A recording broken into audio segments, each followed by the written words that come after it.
Mountain Engine.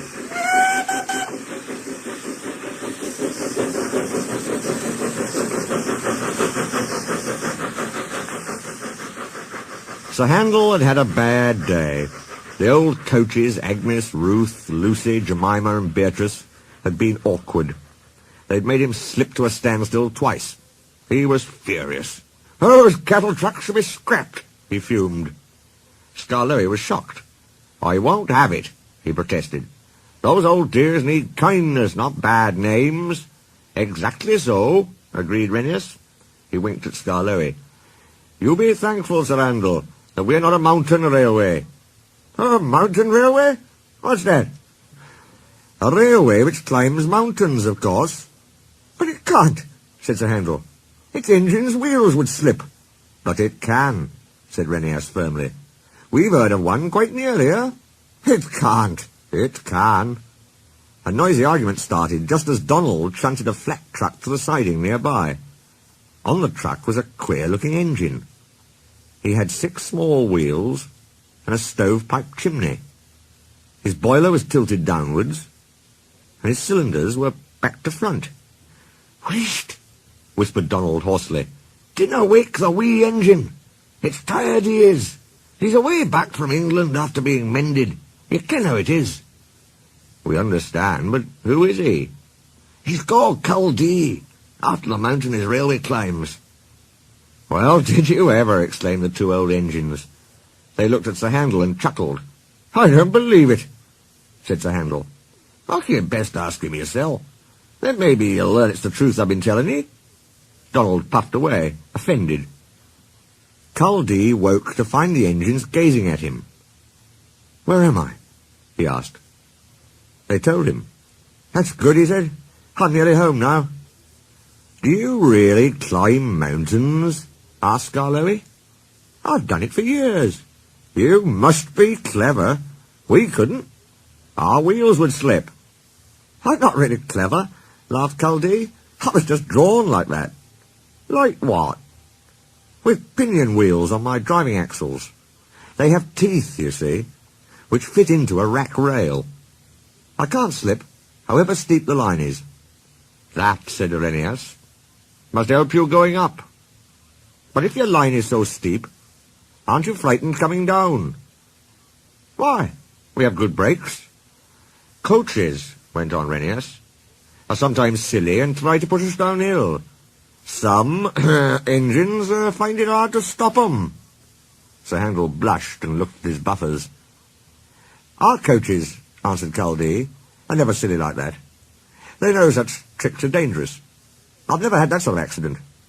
But," he went on thoughtfully, "I was frightened once. Very frightened indeed." "Please tell us," said all the engines. "One day, long ago, before our line was opened, our drivers made all 5 of us engines stand ready outside our shed. 'The inspector's coming,' they said. 'We don't know which of you he'll choose.' He chose me, climbed into my cab, and made me push 2 coaches to the summit. 'So far, so good,' he said. 'Now we'll test your brakes.' So he went and stood on the steepest part of the line. Down, down it fell, with a nasty curve below, edging a precipice. 'Brakes off, driver! Let him roll!' "Oh!" gasped the little engine in horror. The coaches nudged me. We gathered speed downhill. I was terrified. My driver's hand stole to the brake. "Hands off!" ordered the inspector. Then I remembered. I had automatic brakes. I could put these on myself. Perhaps the inspector wanted to see if I could. They worked beautifully. "Well done, Culdee," said the inspector. "You'll do." I smiled, of course, but felt very shaky. My driver and fireman mopped their faces. They'd been nervous too. "I'm never nervous now," finished Culdee. "Why should I be? There's no need."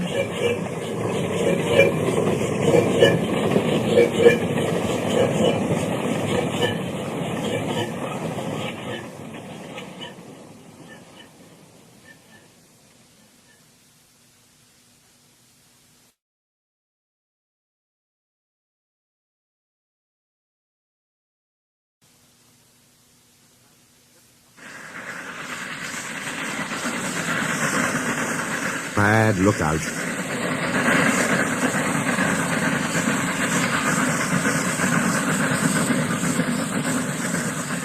Rheneas and Skarloey were talking quietly to Culdee next morning when Duncan stormed up, followed by Sir Handel. "Hello," chuckled Rheneas. "Here we go." "I nearly came off," fumed Duncan. "Those coaches pushed me. The thing controller says they didn't. He says I kept a bad lookout. "We've no money to mend you," he said. "And if it happens again, I'll leave you at the back of the shed." "Why does he always pick on me? It's no fair." Skarloey said nothing. He just winked at Rheneas.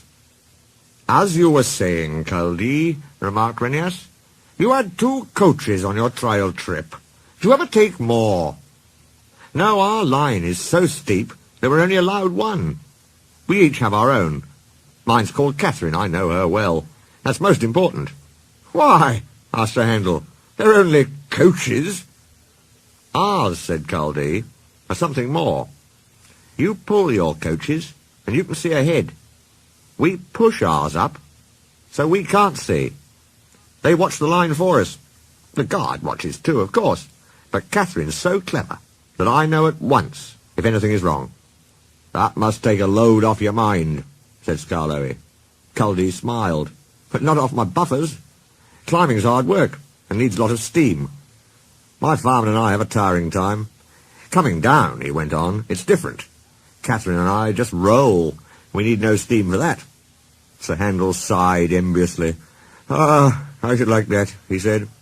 "With your automatic brakes, it sounds like a rest cure." "That," replied Culdee, "was just the mistake poor Godred made." "Who?" asked the little engines. "Is Godred?" "Godred was our number 1, and named after a king," Culdee replied. "Perhaps that went to his smoke box and made him conceited. He'd never keep a good lookout. He'd roll down the line looking anywhere but at the track. 'You'll have an accident,' I told him. 'Pooh,' he said, 'I've got automatic brakes, haven't I, and driver's got his air brake. What more do you want?' 'More sense from you,' I said. 'No engine can stop at once if he isn't ready to obey his driver's controls.' 'The first thing a young engine learns,' agreed Skarloey. Godred never learnt sense. His driver and fireman and the manager all spoke to him. They even took him to pieces to see if anything was wrong. But he still went on in the same old way. One day I was going up and waited at a station for Godred coming down to pass me. As I waited, so it happened. One moment he was on the track. The next, his driver and fireman jumped clear as he rolled over. No one was hurt. His coach stayed on the rails, and the guard braked her to a stop. They brought Godred home next day. 'We've no money to mend you,' said our manager, 'so you'll go to the back of the shed.' As time went on, poor Godred got smaller and smaller, till nothing was left." What happened?" asked Duncan anxiously. "It's not nice to talk about," said Culdee. "But what happened? Why isn't it nice?" "Our drivers used Godred's parts to mend us," answered Culdee mournfully. Sir Handel and Duncan were unusually silent, long after Culdee had gone home. Neither Skarloey nor Rheneas ever mentioned that Culdee had made the story up.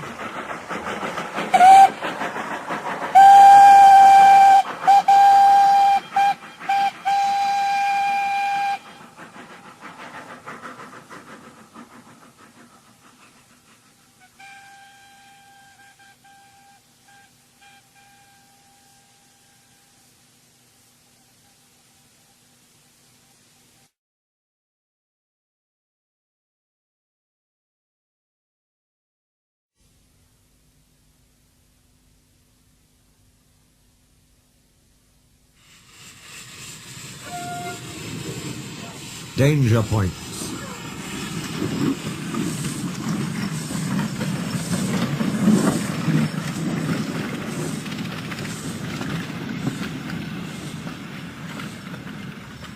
Donald brought Culdee up the valley to the exchange siding, where he was soon offloaded by crane.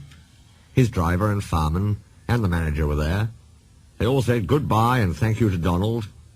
Then they lit Culdee's fire, and while waiting for steam, they looked him over carefully.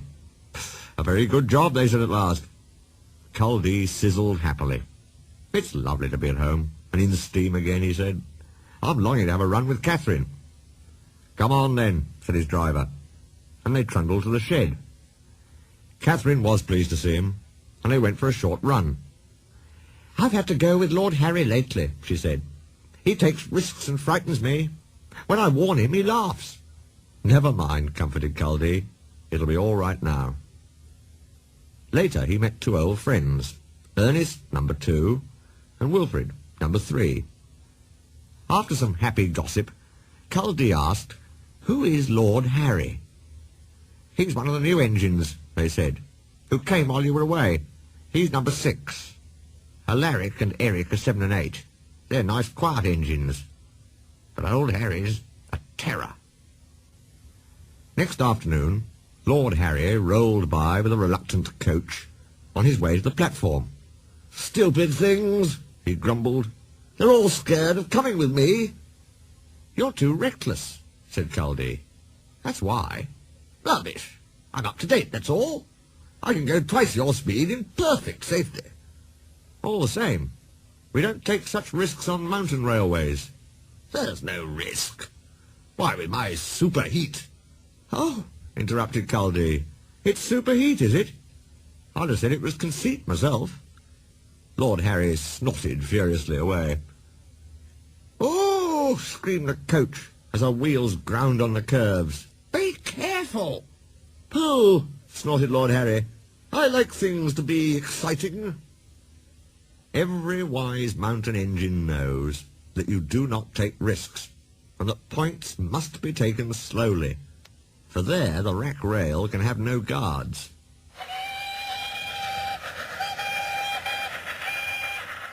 Steady, boy, steady, warned his driver, but Lord Harry paid no attention. He was thinking what he'd say to Culdee next time they met. There's no danger, he boasted, storming up the final slope. That patched-up old ruin was talking nonsense.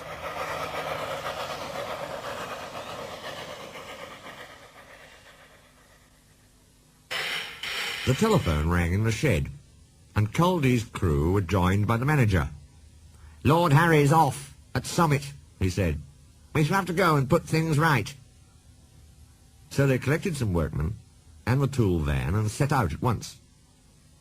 It was getting dark when they arrived. Lord Harry's shape loomed against the sky. He had come off at the points and blocked both roads of the station.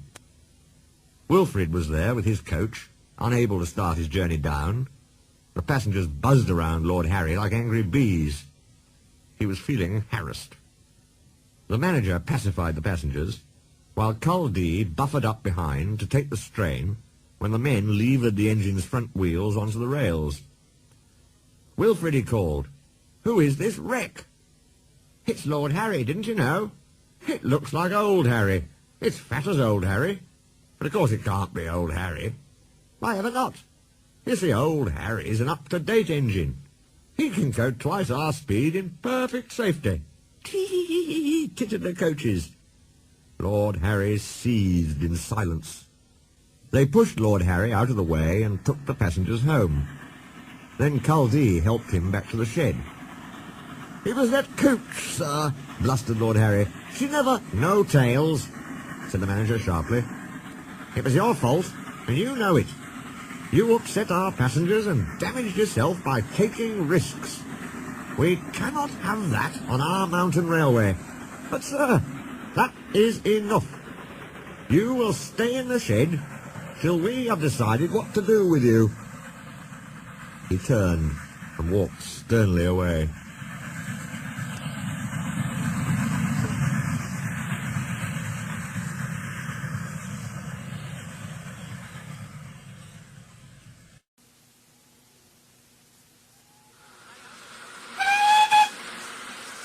Devil's Back.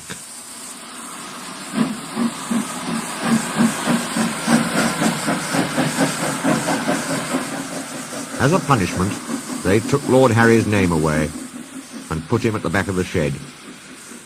He soon heard Culdee's story about Godred. "Pooh," he said, "that couldn't happen to me." But he was anxious all the same. "Please, sir, I'm sorry. I'll try to be different." "The passengers don't trust you," said the manager. "You will take the truck instead." So number 6 took supplies to Summit Hotel, and he took gangers to work in the morning and brought them home in the evening. He found it dull and grumbled. "It's important work," protested Wilfrid. "And tough, too." "Tough? That little lot?" "Yes, tough," said Culdee. "Have you ever been across Devil's Back in a gale?" "No," said number 6 thoughtfully. "But I see what you mean." A mile below Summit, the line runs along a rocky ridge. Always there is wind. Sometimes it is gentle. At others it is fierce and very dangerous. Then all passenger trains stop at Devil's Back Station. But whatever the weather, stores trains and rescue trains must get through. A few days later, number 6 reached Devil's Back at 5:15. He was on his way with the truck to fetch railway staff from Summit. "All clear now," said the station master, as the last down train left the loop. "Don't waste time, the wind's rising. We'll have a gale in half an hour." He went inside to set the points. But the telephone rang, and he came out looking worried. "There's trouble," he told the crew. "Come in and discuss it out of the wind."